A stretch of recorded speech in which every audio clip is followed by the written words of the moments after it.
So Radharc a cuaig, Pádraig agus Myra is a teachscoile.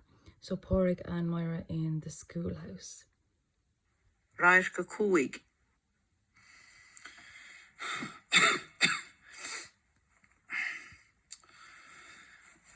Tá sé deachlog.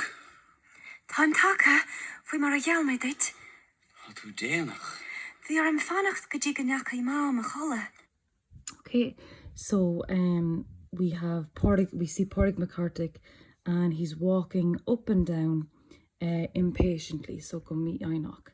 Faking sé a uadar, he looks at his watch, and then impatiently he says to himself, "It's 10 o'clock." And Maura comes and she's kind of out of breath, and she says, "I'm here, fui mar a ghealmaid as I promised you." And he says, "Tá tú déanach, you were late."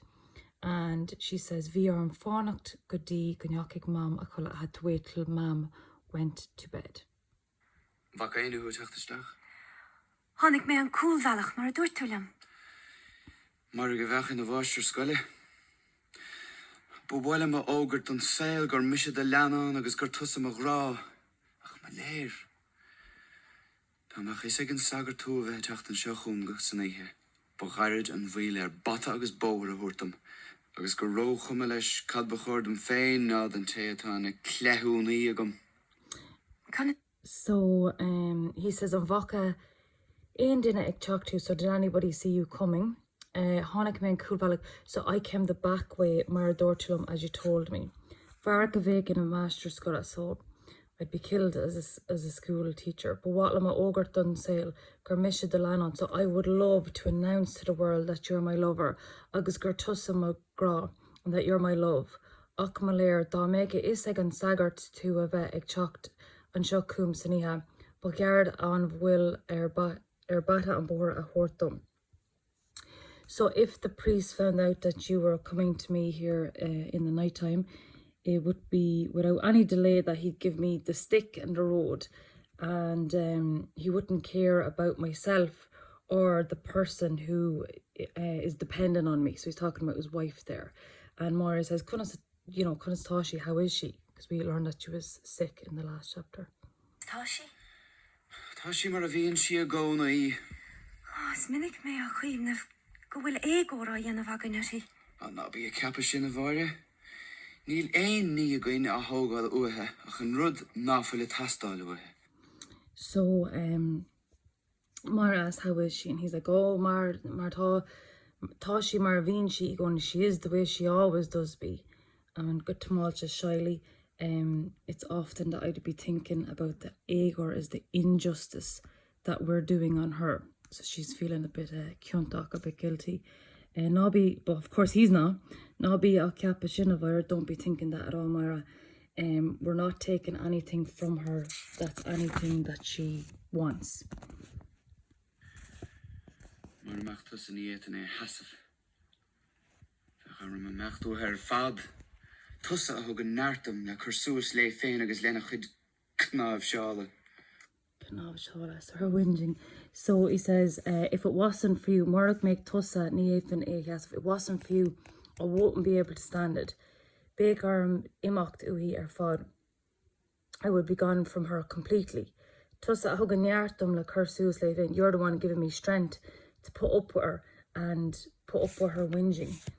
On Van Vuk, so she's like, "Oh, the poor woman," and he responds with, "The poor man," and then she says, "The poor man" as well.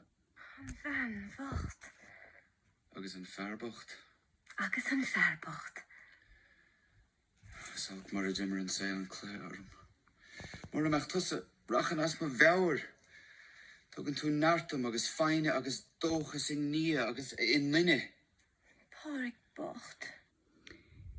Yeah, so it's all mar dimmer an saoil an clé orm. So life has dealt me a bad hand.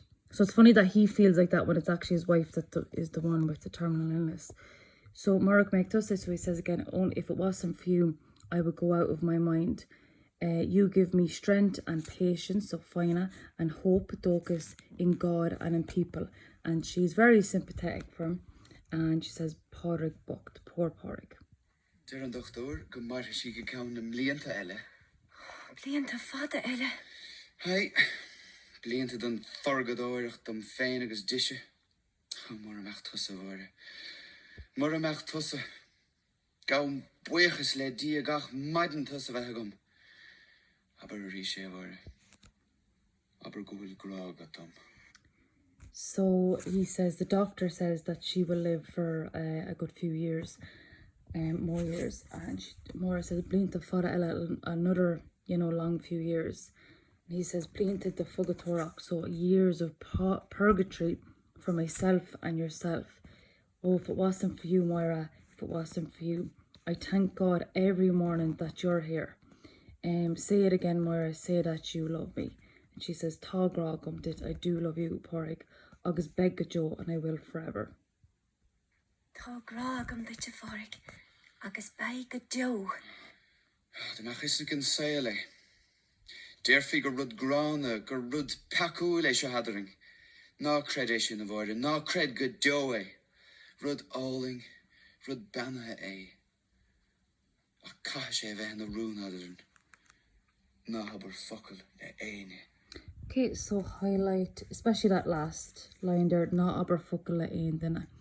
So, yeah, dá make is ag an séile derfi go rud grana agus go rud pacul seo adran. So if the world knew about this, they would say that it's a horrible thing, a sinful thing between us. Ná crede sin Amira, don't believe that. Ná crede go Joe, never believe that. Rud allin, rud banaha. So it's a lovely thing, it's a blessed thing. So he's playing on the fact that she's quite religious, and that type of wording would coax her to go along with everything. I'll cahig she a vet in a rune adrin, so we could highlight that as well. It has to be a secret between us, and not upper fuckle it in and don't say a word to anyone. So you would have to learn quotes for your essay on this. Focal ní llawn o harma veil. Na luig, ma anim, le ein dinne. Dá man fwy an crí as ma láriste agus a vrú in a vilm fisi ní hin focal. Okay. So a word will never slip from my mouth. Nor luig manam le ein dinne. My get us to highlight that as well. So don't mention my name to anybody. Dá man fwy an crí as ma láriste. So if my heart, jumps out my chest, I ní earning focal, I will not say a word. So highlight that as well. Ná scríb cúm achar, don't even write to me. Ní bhéic is a god cé yoig on here, you wouldn't know who'd get that letter. Ní scríig me, so I will not write to you. Ná scríb cúm achar id. Ní bheach is a god cé yoig an litir. Ní scrífa me? Cad nach dúrin nárt a bheithe go me ógurt an sail. Dá mein sair a bhóre. Dá mein sair chun tú a fósa. Cahamut gan Queen of Ershin. Is grana agus a sorach an Queen of Agane. Is paka. Yeah, so if I was free, Mara, if I was free to marry you, he never has any intention of marrying her, of course, he's just saying that. So you have to not think of those things. It's a terrible thing to be thinking that it's paka, it's a sin. Ná trachter le mar faka. Fecha bhóre. Buine me an fáine seo am a bhéir agus cuir me de bhéir sa é. Leis an bháine seo, déanam tú a fósa. An is, an posta. Is tú ma bhean fasta. Is tú ma bhean chéile. Lord God, but so not trog their lom ervaga, don't be mention sin. Look, Myra, I will take this ring from my finger. Oh, I wonder his wedding ring that he's taken off there. So I'll take this ring from my finger, agus curg me do verse, and I'll put it on your finger. Lesh on fáine shot déanam tú a fósa. So this is like a mock wedding or a fake wedding here. So with this ring, I marry you. Anish, Tommy Posa, now we're married. Is Tuma Van Fasa, you're my wife or my woman. Is Tuma Van Kayla, you're my wife. So he's really just trying to get her to do whatever he wants, and he knows that he has to go down this route to get that.